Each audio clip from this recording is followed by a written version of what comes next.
This Old House Radio Hour is supported by the Home Depot. Whether you're tackling a kitchen upgrade, organizing your garage, or building out that back deck, it's important to keep your projects on track.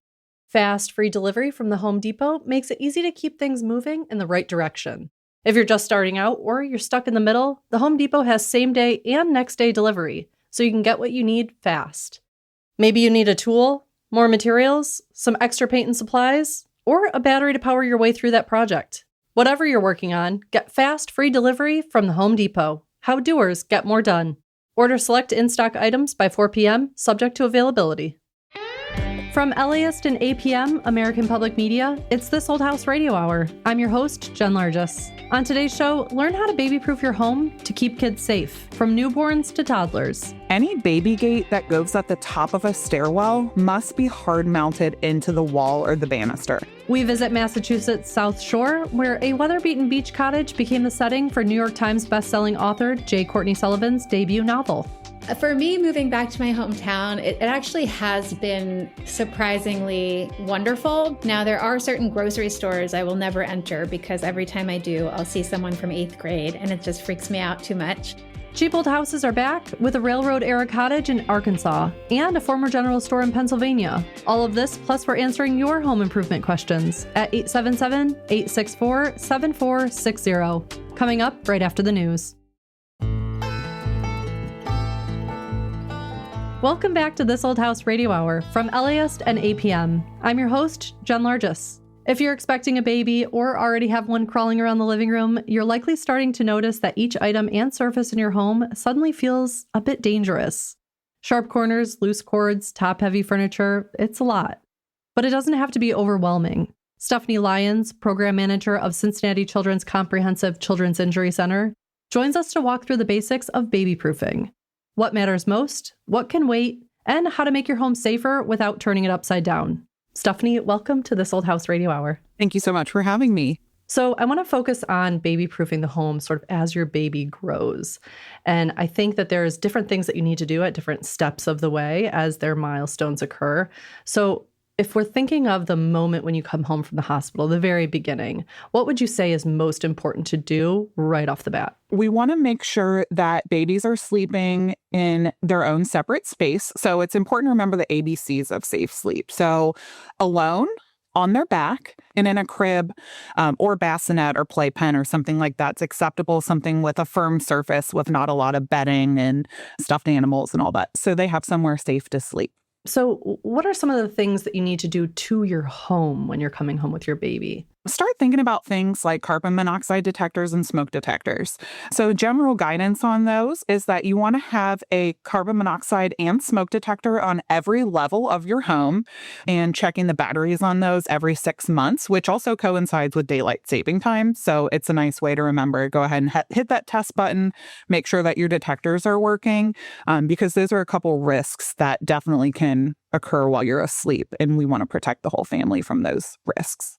Okay, so baby's starting to move. What do we need to think about now? Oh, man, then your guard really has to go up because babies on the move are likely to kind of start crawling around, rolling around, and they can get their hands on things. And as a mom, what's the first thing a baby does when they put their hands on something? Where does it go? Right in their mouth. Right in their mouth every single time without fail. So one thing that I want listeners to do now is to put the National Poison Control number in their cell phone. So the number for that is 1-800-222-1222. That is a line that is open 365 days a year, 24/7. It's also a great number to have on like a magnet or something on your refrigerator if you have grandparents watching your children or a babysitter or something like that where they could access that information quickly. And one thing that I want to call special attention to specifically is button batteries and those smaller batteries. And if a baby ingests one of those batteries, or any children, or even an adult for that matter, time is precious in getting that taken care of and getting emergency help, because they can be really dangerous. And we want to make sure that people are seeking help immediately when something may happen with those items. So what is the right way to lock up chemicals? Are we doing locks or are we putting them up high? What do you suggest? What worked for me was to condense all of those chemical items to one storage location. It actually was a bottom cabinet in my house, and then securing that with a cabinet latch. You don't have to put them on every single cabinet. That might be a lot to undertake. And, if your baby's getting in the Tupperware drawer and pulling out all your plastic Tupperware and chewing on it, that's not a huge risk as in comparison to some of those chemicals and cleaning supplies. So just kind of thinking about what some of those hazards are that you have in the home and condensing them to one area that that you can lock up and return the item to when you're finished using it. Now, thinking about restricting access, where do we need baby gates? Any baby gate that goes at the top of a stairwell must be hard mounted into the wall or the banister. Pressure mounted gates are great for the bottom of the stairs to keep kids from climbing up or to put in hallways, doorways, etc. to block the child from getting to the stairs. So once the baby does start to stand or climb, what additional things do we need to start thinking about? Actually, furniture and TV tip overs. So sometimes when you actually purchase new furniture, they'll actually come with anchoring devices to put in the wall. So think about anything that has the potential to tip over and fall on your child. So bookcases, TV stands, dressers are a big one.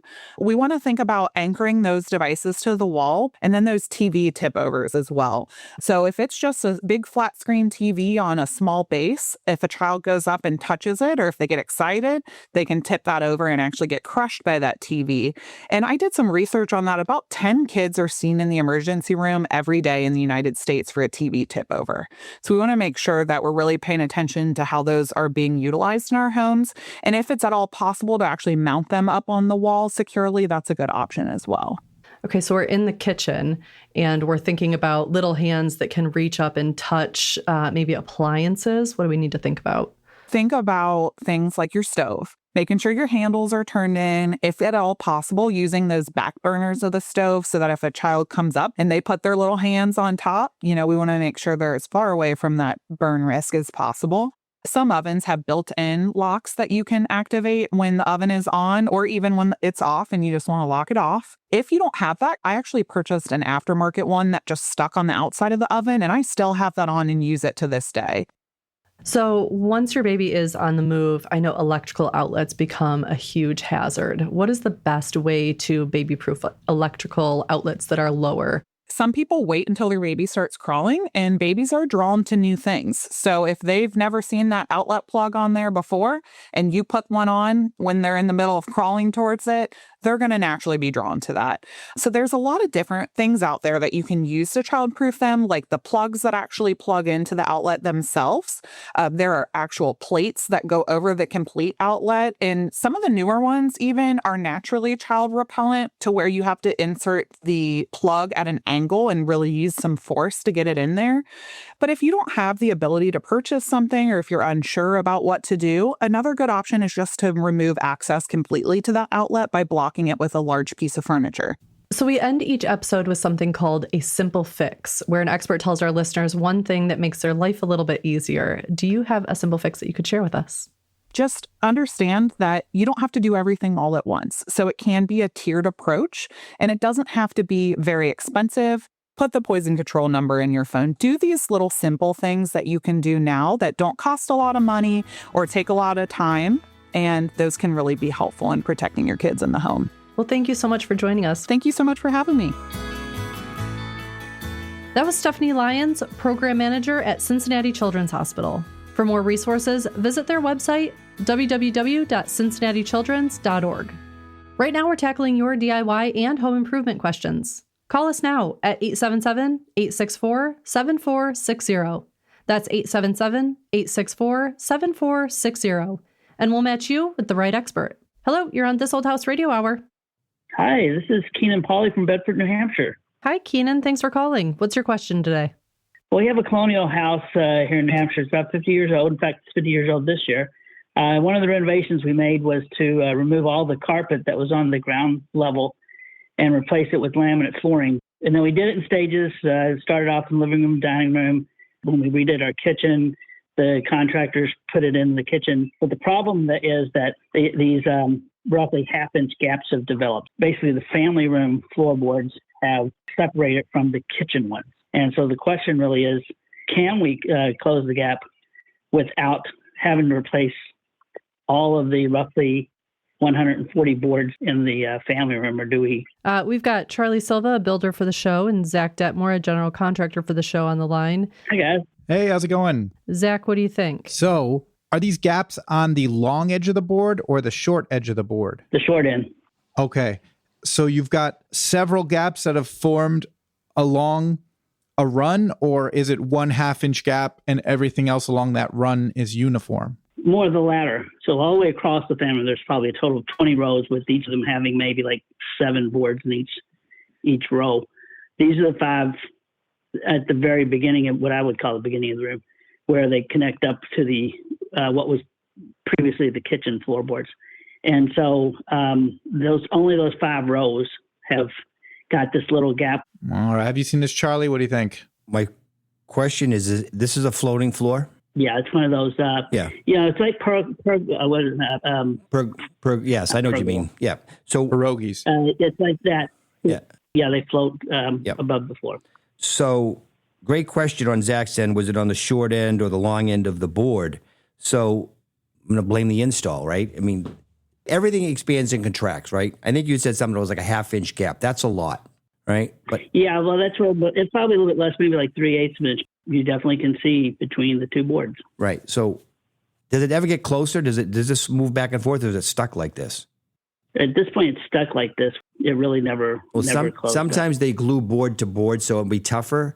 But I would try this. How long of a run is it? Each one's probably roughly 7 boards. But that doesn't tell me how long it is. Is each board 3 feet? Oh, gosh. Let's see. So, yeah, I would say a little bit less than 3 feet, because I think Okay, that's good. That's close enough. So, and I've never tried this, Zach. Tell me what you think about this one, Zach. What if you took a big suction cup Oh, I love where this is going. and put it to the floor in several areas, and then get a rubber mallet hammer, because you don't want to smash it with a metal one, put a block of wood to it in a couple of areas, and start tapping it and see if you can slide them. Now, you might want to put them on 2 boards side by side and have somebody help you, because if they're glued together, you're going to want to hit it that way. And try it. I mean, I'm just thinking it's a bad install as far as the board was too short. It contracted or slid the other way too much, and it's just not going back enough. I've even seen people do this with double-sided tape, where it's enough since you're, starting closest to the gap and working your way down the run. You're not trying to move the whole run at once. I'm glad you made those suggestions before I made my suggestion, because my Oh, suggestion God, what's your suggestion? involved putting masking tape on the floor, then taking like that CA Hot glue? fast setting glue Yeah.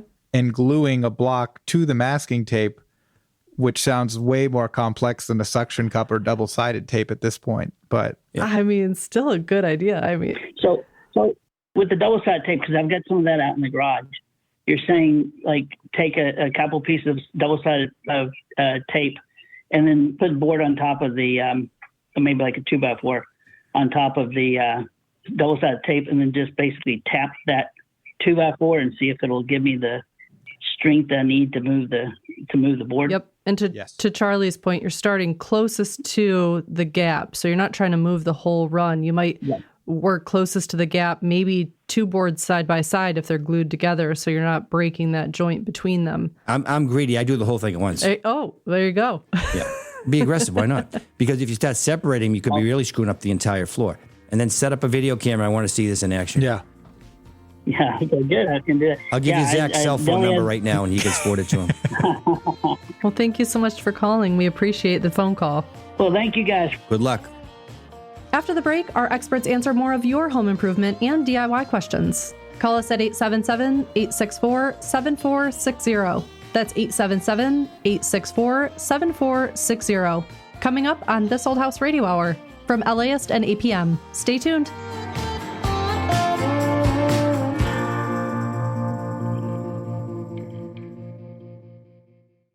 This Old House Radio Hour is supported by the Home Depot. Whether you're tackling a kitchen upgrade, organizing your garage, or building out that back deck, it's important to keep your projects on track. Fast, free delivery from the Home Depot makes it easy to keep things moving in the right direction. If you're just starting out or you're stuck in the middle, the Home Depot has same-day and next-day delivery, so you can get what you need fast. Maybe you need a tool, More materials, some extra paint and supplies, or a battery to power your way through that project. Whatever you're working on, get fast, free delivery from the Home Depot. How doers get more done. Order select in-stock items by 4 p.m., subject to availability.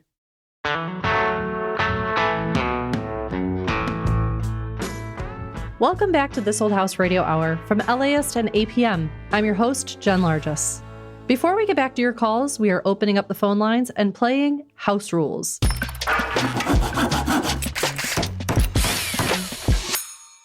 This is a game where we test your knowledge of common DIY and home improvement procedures.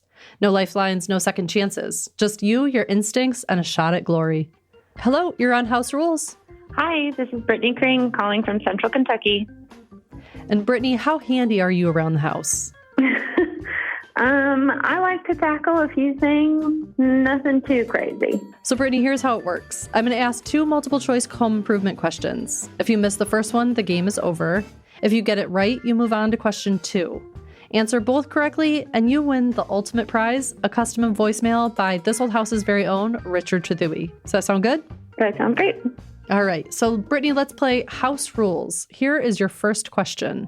When would you use an impact drill over a traditional drill?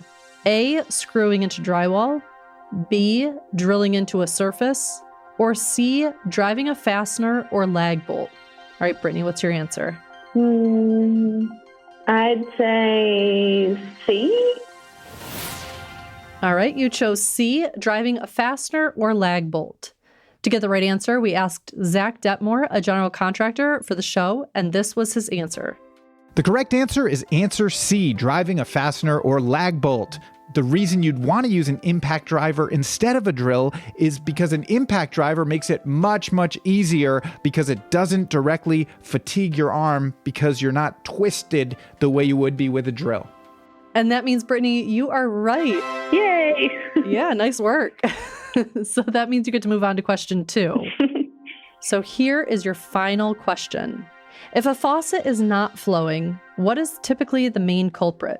Is it A, a water backup, B, a clogged aerator, C, air venting issue? Brittany, what's your answer? B, a clogged aerator?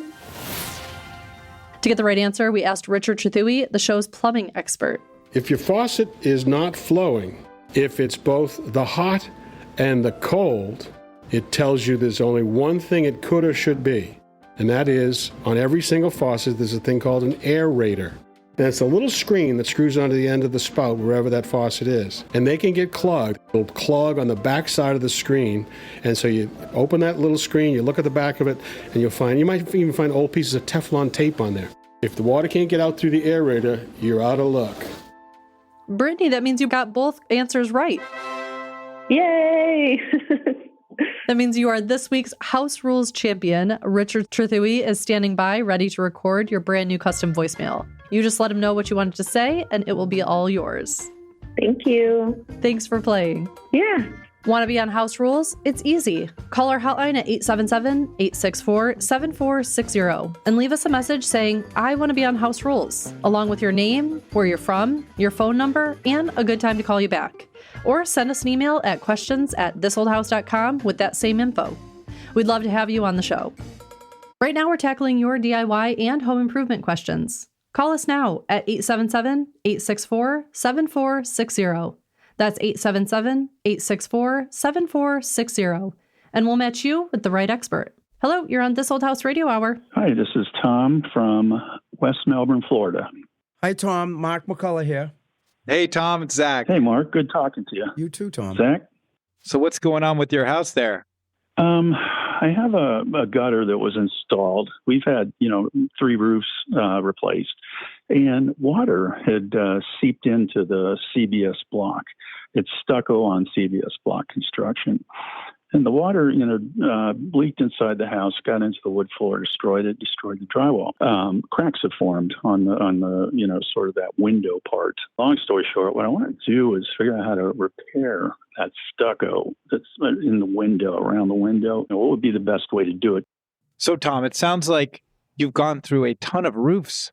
What's going on with these roofs? I think that's what we need to talk about first. 3 roofs? Yeah, we've had a tropical storm, at least 5 hurricanes, 2 hailstorms. So we're on roof number 3. There's no issue. You ever think about moving to New Jersey? I'd love that type of job security. I just put a roof on for Tom every 5 years. Yeah. Your full-time job.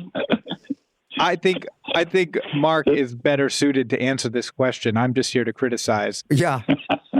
You know what I always think of and I always worry about is different materials touching different materials.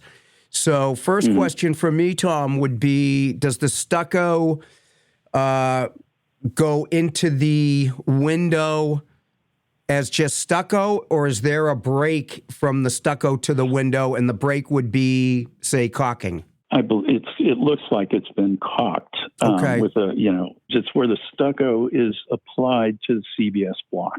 That seems to be where the cracking is happening. Okay. Any idea how thick the stucco is? Somewhere around 1/8 to 1/4 of an inch. Okay. Because at one point, the stucco does become a sponge. These cracks are usually non-existent if you do have a good caulk joint going up against a metal window, again, as opposed to that stucco. But there's really not a lot of beef there, Zach, if you're talking about 1/8 of an inch. Usually, we're looking at 3/4 of an inch for that stucco, so there is a little bit of pliability with the stucco when it's that much thicker. Is this stucco, is there a scratch coat on the block, or is there some sort of interface between the two? So I always, no matter where I am, I always love to use wire mesh up against the block. That's going to alleviate most possibilities of cracking. So that's why I always go with it. I know down in that area, people tend to go with a scratch coat right up against the block. It becomes problematic when you have other deficiencies around that stucco, and a window is a perfect example. You know what I hate, Tom, is I hate trying to repair cracks in stucco because you really, really need a talented hand to kind of blend that crack away. So how far away is the crack from the metal window?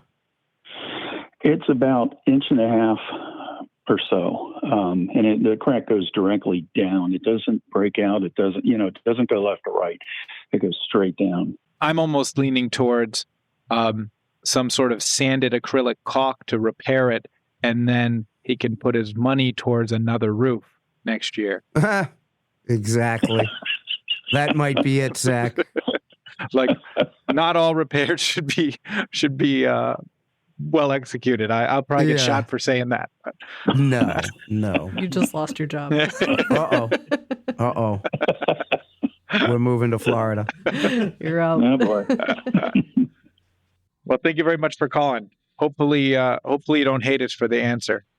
I really appreciate it. And the thought has crossed my mind about moving. So, but I have a room in Lexington, Mass. Very historical town. I love it up there. I've gotten some pretty a direction in which to go. I appreciate your help today, and it's really great talking to you guys. All right, right back at you. Call us now at 877-864-7460. That's 877-864-7460. Hello, you're on This Old House Radio Hour. Jordan Wall, Scott Township, Pennsylvania. Hey, Jordan, what's your question today? So, my house was built in 1998, and the refrigerator is original to the house.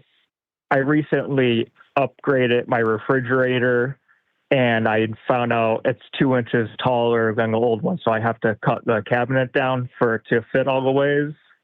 So I'm just trying to figure out what the best option is for me. Okay. Well, to help us out, we have Zach Detmore, contractor for This Old House, here on the line. Jordan, I am so familiar with this problem. I've done this so many times. You shouldn't admit that. You know?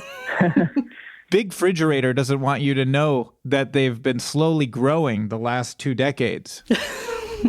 But you're out here spreading the good word. So thank you, Jordan. A warning for the masses. Well, it's a common problem, it seems like. Yeah. It is. I'm assuming if your house was built in 98, you've got like a partial overlay cabinet, which means the door is sort of hanging over the frame of the cabinet by like 3/4 of an inch to 1.5 inches. Is that accurate? Exactly. Yep. All right. And then to get the fridge in, did you cut the bottom rail of that cabinet to let it slide in, or you had enough room? Well, I have about a 1/8 to 1/4 inch between the cabinet and the bottom and the top of the fridge, but I can't slide it back all the way because the hinge in the front sticks up about 1 inch too high. So I can't slide it back all the ways, and then the cabinet won't open up. Right. So even if you pushed it back as far as it goes, it hits the cabinet frame or it hits the cabinet door? Yeah, the door hits. Okay. So we've got some horrible solutions for you. What comes to mind first for you, Jen? I mean, can we unscrew the cabinet and shift it up? I love that idea. Can we do that? Can we do that? How weird will that make your kitchen look? Is there crown molding? Is there a soffit? What's happening above this cabinet? What's happening up there? Yeah, the crown molding would be off a little bit. Yeah, okay. Okay, plan B. Zach, go. Plan B. Move. Plan C. These are stained wood cabinets. Are they painted a solid color? Oh, they're stained. Why'd you have to say that? I just want it done right. If you have a custom cabinet shop, they can modify these doors for you, no problem. It's just more expensive than you might think because it's complicated, right? But it's totally possible. Yeah. So I would say if it's the we want it to look perfect approach, you want to engage with a mill worker or a custom cabinet maker, have them modify the doors, field modify the bottom of the cabinet if they need to. No problem. You need to find someone who is familiar with finishes, where a cabinet maker, cabinet manufacturer will be able to do that for you. It's totally possible that you can find someone to do this, and they will get pretty stinking close. I think that's it. Find a mill worker, see what they say. If it feels like it's too expensive, then you can go to moving the cabinet up like Jen's suggesting and modifying the crown, or you want to go super sketch Zach approach, rip the doors off, throw them in a dumpster and put some baskets up there and call it a day. Well, it sounds like a couple good options to work with, right? And a couple bad ones. You're good to go. Yeah. You decide. Jordan, hopefully that was helpful. We thank you for the call today. I appreciate your time and taking the call and answering the question. Take care, Jordan. Absolutely. Good luck. Have a good day. Take care. Call us now at 877-864-7460. That's 877-864-7460. And we'll match you with the right expert. Hello, you're on This Old House Radio Hour with Heath Eastman, electrician for This Old House, and Zach Detmore, a general contractor for the show. Hi, this is Mike Burrell from Riverview, Florida. Hey, Mike, it's Zach. Hi, Zach. Hey, Mike, it's Heath. How are you? So how's everything in Florida? So I purchased a generator last year because, we have hurricanes here like crazy. We had 2 last year, and one of them left me without power for about 4 days. I've purchased a generator since that time, and I want to connect it to the house. And I was wondering, definitely not going to do it myself. I am not an electrician. Good call. I like to hear you know your limits. That's good. All right, Mike, so it sounded like you got a portable generator? I do. And I wrote some numbers down. So it's a gas and propane, so it's a dual power. When it's running gas, it can run at about 10,000, I guess, whatever amps are. And the propane is like 9,000, just over 9,000. Gotcha. That probably has a 50 amp receptacle on it versus just having a 30, right? Right. It has a 30, and a 50 amp. Perfect. And goes to 240 volts. So the first thing I like is that you got a generator that runs both fuels. I have a friend of mine that actually runs one on propane, which is pretty rare around here. But the nice thing is, if you have a place to keep that tank, it stays. You don't have to worry about stabilizing the fuel, having it go bad, coming up a carburetor, and it just works. And, a lot of gas stations may actually have generators down by you, but some up by us don't. So when we get a big storm and you lose power, you may not be able to get fuel. So if you run out and you're storing more than 5 gallons, you have to run out and refill that tank. Having the propane bottle makes things a lot easier. I like that a lot. That's a good start. So with that 50, we're looking to connect that. We obviously want to keep the unit outside. We don't want to leave it in a garage when it's running or anything like that. So you want to wheel it out. the first thing we want to try and look at is how much do you want to run in the house? Do you want to try and run the whole place? Do you want to run just a few circuits? What are you trying to do? A 50 is going to limit us, but we do have a few options. Right. So I don't have to run an entire house. I would say if needed, usually after hurricane, the weather is really cool here for a few days. So I don't necessarily need to run an AC unit, but I would like to be able to power some small AC units portable AC units that can have in the house. Gotcha. Are you riding these hurricanes out? Are you sticking around the whole time, Mike? He seems to know exactly the weather before and after. Heath, how do you decide if you were just starting your search for a generator? How do you decide what size you need? The larger the generator, the more you can run. So if we're going to be looking at something a common size that we'd see is a 5,000 to 6,000 watt generator, and those will usually have that 30 amp receptacle. That's pretty comfortable for running the basics. You could run that to a generator transfer switch in the house and run 6 to 10 circuits. Run the fridge, run your heating, maybe run some smaller cooling, enough receptacles to charge your phones and keep radios on or put the TV back on so you can get some news and that kind of thing. If you can go to the 10,000 or somewhere in that range, like Mike has, even better, because now we have a 50 amp receptacle we can tie in. We can run that much more. The only thing to keep in mind, it does burn more fuel because it is larger. So the more you use, the more fuel you're going to go through, obviously. The first thing you want to look at doing is, do you have a place that you can put a generator inlet box? And that's where you can be able to take a cord and go from that 50 amp receptacle and plug it right into this inlet on the outside of the house. Usually there's a pre-made 25-foot cord. You can get them in 30 or 50 amp. Depending on what you have. In your case, even better with that 50. Then you would run that cable that ties to that inlet box back to your electrical panel. And this is where you make a decision whether you want to do a generator transfer switch that only does a certain number of circuits, but where you have a 50, you could almost do an interlock. So it would turn the main breaker off, turn the generator breaker on, and basically backfeed that whole panel safely. Now, it's up to you to be selective what you run. Just remember, you can't run, electric ovens, multiple ACs, everything else going on. But it will let you kind of live somewhat normally. You can turn all the lights and receptacles on in the room. Your fridge can run. You can turn on a small AC. That way you can still use the bulk of everything in the house without going too crazy. I think you've got a great setup there. What happens if you overload it? Does it just shut off or do you ruin something? Either a breaker will trip or the generator will shut down. Okay. And you can usually hear it. When it starts to overload too much, you will definitely hear the generator start to bog. It'll make a noticeable difference in the noise that it's giving you. And, the advantage with some of the, if you did a generator transfer switch versus just doing the interlock on the panel, the switch, again, you pick a certain number of circuits. That way you kind of design it so you can't overload that generator. And a lot of times there are meters on there that tell you how much power you're using at that particular time. So you can see as things kick on, you can see it spike up, see how much you're drawing. You're like, okay, I need to turn something off. We're doing a little too much here and back that off. So I have two options, the transfer or the interlock.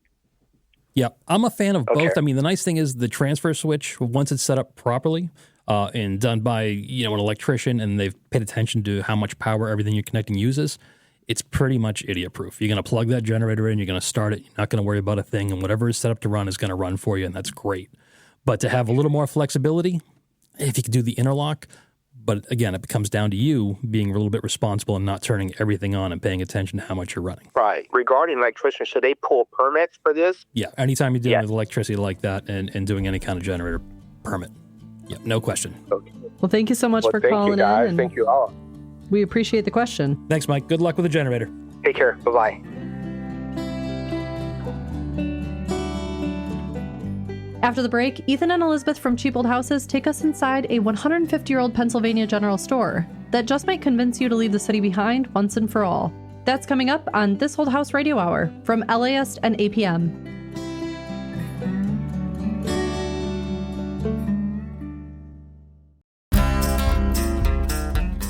Welcome back to This Old House Radio Hour from LAist and APM. I'm your host, Jen Largis. Coming up, Ethan and Elizabeth from Cheap Old Houses take us to Washington, Pennsylvania, where a 150-year-old general store beckons buyers ready to start their next chapter. But first, New York Times bestselling author J. Courtney Sullivan takes us to her Massachusetts South Shore beach cottage, which became the setting of her debut novel. Hi, I'm Courtney Sullivan. I am an author, and this is my old house. In 2020, my husband and I were living in a third-floor walk-up apartment in Carroll Gardens in Brooklyn, which we loved, and we had been there for many, many years. But by then we had 2 toddlers, and we had a big dog, and things were just starting to feel really cramped. We also had landlords who lived on the first floor of this brownstone who didn't really like children, so that was kind of a problem. And I just felt, to my surprise, pulled back to Massachusetts, which is where I'm from. I grew up in Milton, Massachusetts. I kind of felt like, well, let's go there for a year. Let's see what happens. So we rented a house for a year. And the house we rented was great. It's right around the block from where I live now. And so every morning I would walk my dog, and I would actually walk by the house we now live in.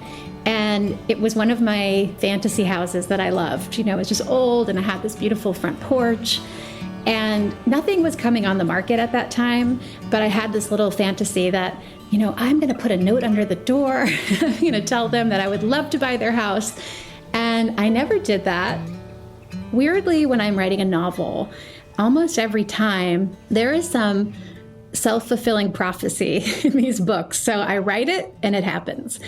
I was in the midst of writing my book, The Cliffs, which is about a Victorian house. That the house is the sort of main character of the book. Then the house came up for sale, and I was just thrilled.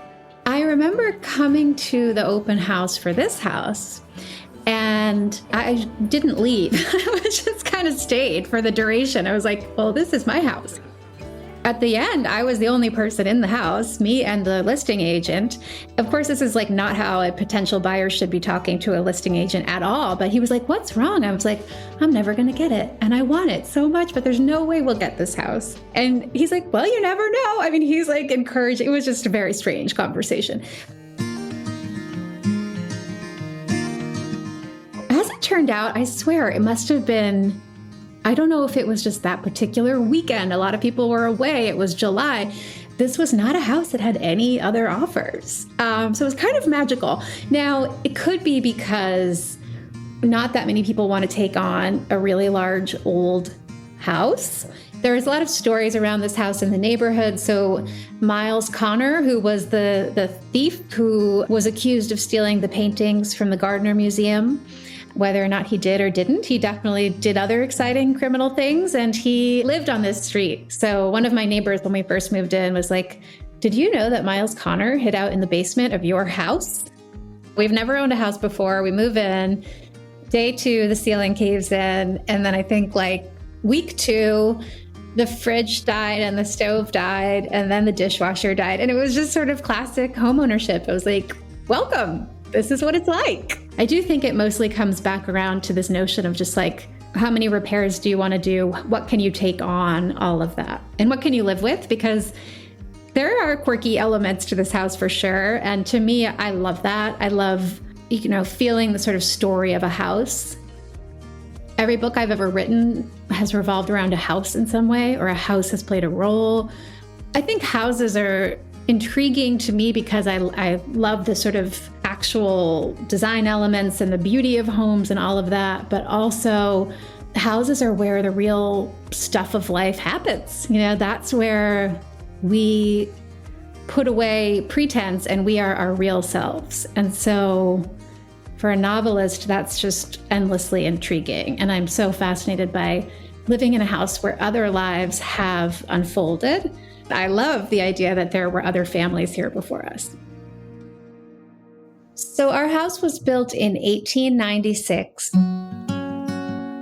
It's a colonial revival, sort of mixed with a Victorian. It has a huge front porch, which I love. You walk into a little entryway, 2 sort of double doors when you come in. So there's like a little entry room. We have this wonderful library with built-in bookshelves, which makes me so happy because in Brooklyn, we had a ton of books. I had a ton of books. My husband had a ton of books, but we never really had anywhere to put them. So a lot of them were just kind of in boxes in a closet. And now we can actually have all our books around us, which just makes me so very happy. In Brooklyn, I always worked in my bedroom. And my dream was like, someday I'll have my own office in my home. That would be amazing. And now I have this adorable office and I still work in my bedroom. I don't know why, a creature of habit. But I like walking past the office and being like, okay, I have an office if ever I should choose to work in it. I never thought that I would move back to my hometown. I truly never did think that. For me, moving back to my hometown, it actually has been surprisingly wonderful because we were able to come back and still have all these wonderful connections, friends from childhood. I grew up on a street with 6 girls my age, and we are all still very good friends, and 4 of them live on the street we grew up on. Now, there are certain grocery stores I will never enter because every time I do, I'll see someone from 8th grade, and it just freaks me out too much. But I think there's something about where you're from that really pulls at you, whether or not you kind of answer the call. So it feels like home, even though I still haven't fully processed how it is we came to be here again. That was J. Courtney Sullivan. You can get A Saint for All Occasions wherever books are sold. Hi, I'm Ross Trethewey. I'm the show's building engineer, and here are my 3 tips for making sure your air conditioner stays cool so you stay cool. Number 1, let's make sure you keep your air filters clean. In order to make sure your AC system is running optimally, you need to make sure you don't have a dirty filter. Dirty filters can cause excessive strain on the blower motor, reduce performance, many issues.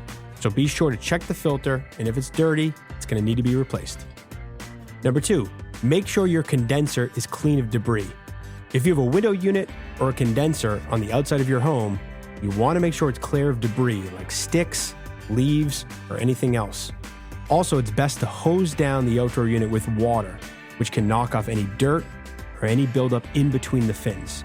Now, we're not talking about a power washer here because that could break the fins. We're talking about hosing it down with an attachment in your hose. I set mine to the cone setting. Number 3, be cool but not cold. Set your air conditioning system appropriately.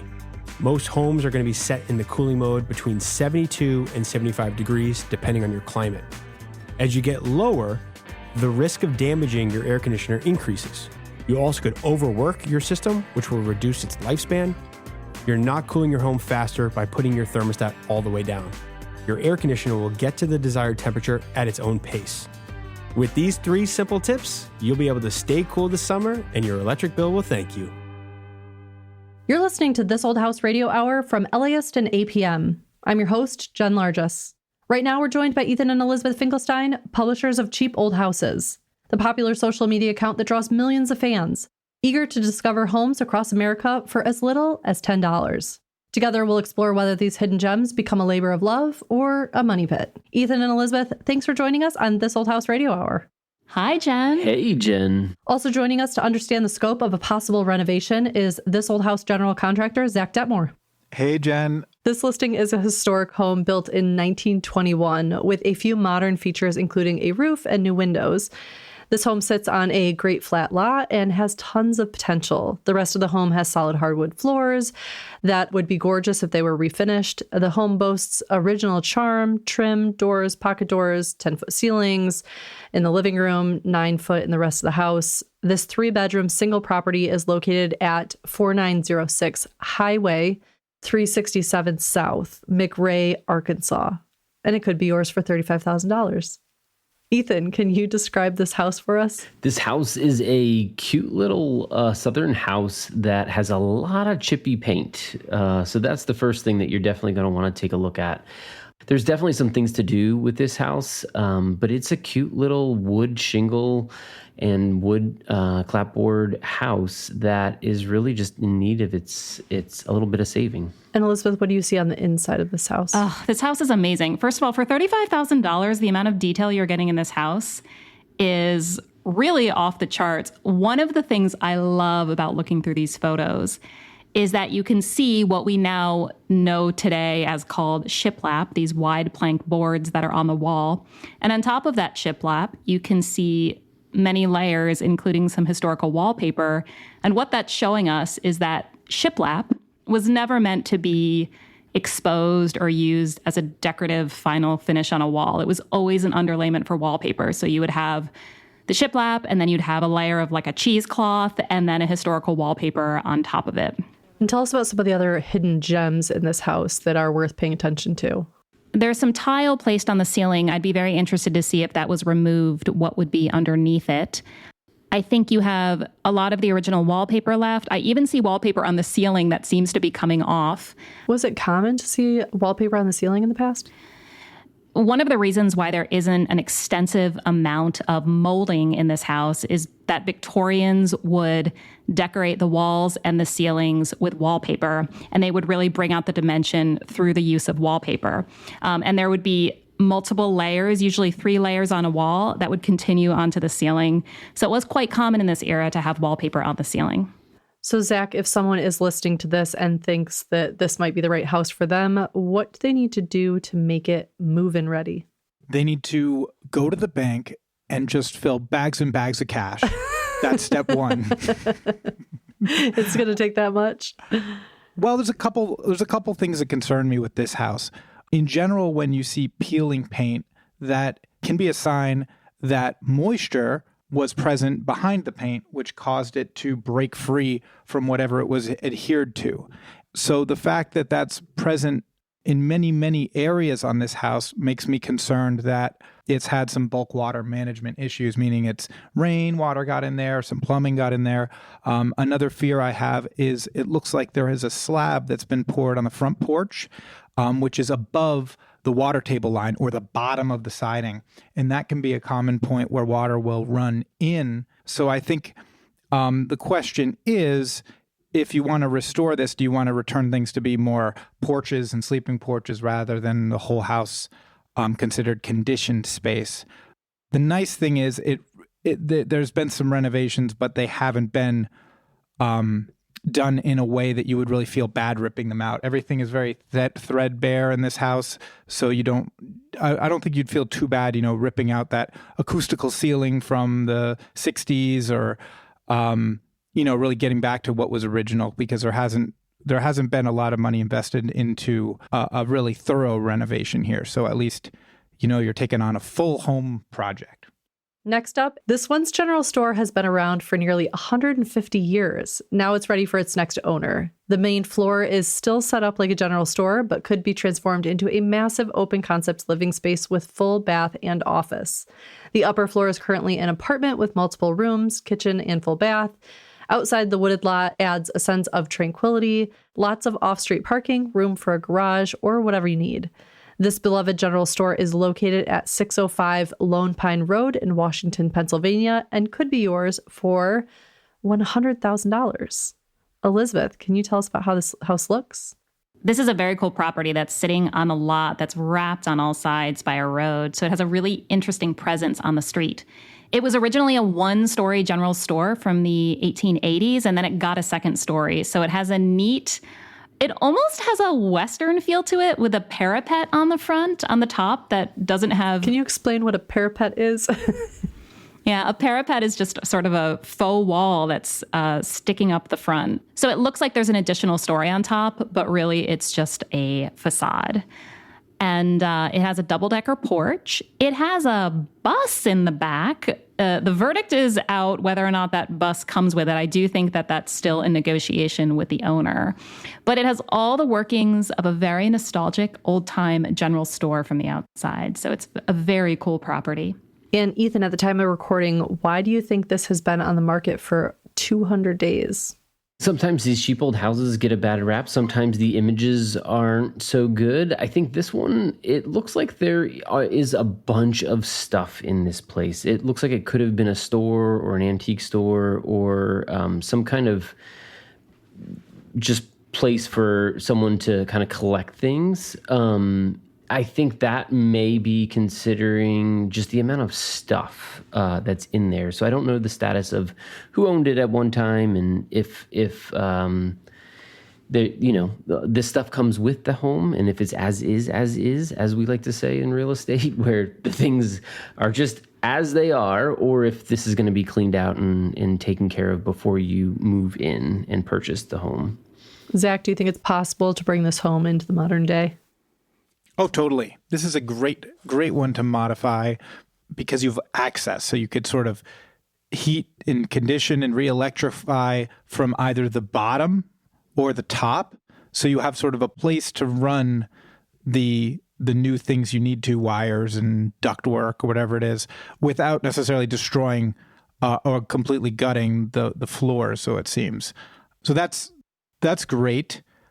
If I was going to be a Debbie Downer, I would say the fact that it's built into a hillside can mean that there could be some rot and moisture issues relating to sort of the way the grade is pitching down towards that. It looks like the foundation is sort of built up, but it's also rather overgrown on the one side. So I think that's something to just be aware of, but obviously there's going to be some general maintenance. There's a pitched metal roof, which is great because those tend to be less prone to leaking. And if you look at the photos of the attic, the underside of the whole roof system looks really clean, and everything up there looks like it's been there for quite some time and is dry. So I could see this like being the type of renovation that if before you bought it, you figured out what you wanted to do and what you wanted to spend, that you could probably hit that because there's not a ton of layers you need to sort of pull back to discover.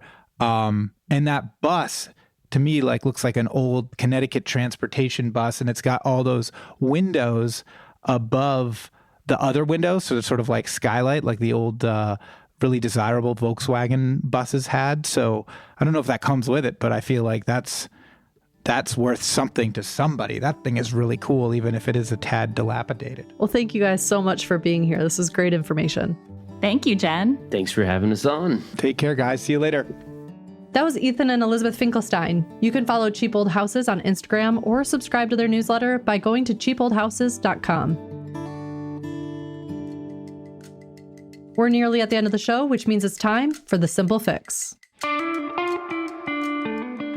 Hi, Jen. It's Heath Eastman. I'm the show's electrical contractor, and this is my Simple Fix. Are you having a difficult time locating where the studs in the wall are? My Simple Fix is use a magnet. It can be any kind of magnet. The stronger the better, obviously, but I have one on my torpedo level I keep in my pouch all the time. And by simply sliding that around the wall, that magnet will catch one of the drywall screws or even some of the nails and give me an idea of where the studs are. We'll see you next week on This Old House Radio Hour. Our show is distributed by and co-produced by LAist Studios and APM, American Public Media. This Old House Radio Hour was created and produced by Ember 20. Listen to new episodes of the podcast every Tuesday on your app of choice. You can follow This Old House on all the socials at This Old House, all one word. We'll see you next week.